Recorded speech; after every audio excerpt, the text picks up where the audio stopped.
Hello বন্ধুরা, আমি এই যে আজকে চিকেন লেগ পিস বানাইতে গিয়েছিলাম।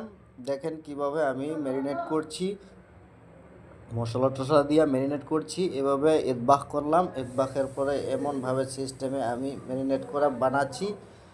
আর এখন যাব কদ্দু বানাতে। কদ্দুরগুলোর মাল টাল কেটে রাখছি, এগুলো পামকিন টমেটো টমেটো কেটে রাখার পরে রেডি করে রাখছি। তো এখন চিকেনটা যে আমার ম্যারিনেট হওয়ার পরে জাল টাল দেওয়ার সব শেষ, সুন্দরভাবে আমি ওইটাকে অল্প পানি দিলাম। পানি দেওয়ার পরে অল্প লবণটা কম হয়েছিল, লবণটা আমি টেস্ট করে লবণটা অনুযায়ী দিয়ে দিচ্ছি।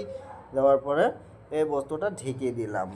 ঢেকে দেওয়ার পরে আপনারা দেখতে পারেন কত সুন্দরভাবে একটা রেসিপি তৈরি হয়েছে। আমি এখন পরিবেশন করব, আপনাদেরকে দেখাবো, ঠিক আছে। আর এইগুলো ভেজিটেবলগুলো আমি কেটে রেখেছি যে একটা আন্ডা কারি বানাতে, ঠিক আছে, ডিম কারি বানাতে। সো আপনাদেরকে আমি আর একটা বস্তু দেখাবো। ফার্স্টের বস্তুটা আমি দেখাচ্ছি না, ওইটা ফার্স্টের বস্তুটা আমি মানে কীভাবে চিকেনটা আমি ক্লিন করছি দেখেন, পরিবেশনটা কেমনভাবে আমি করতেছি।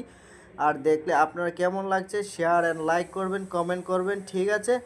আর আমাকে আপনারা ভালোবাসাটা দিয়ে দিবেন, ঠিক আছে। Good night everyone, let's go.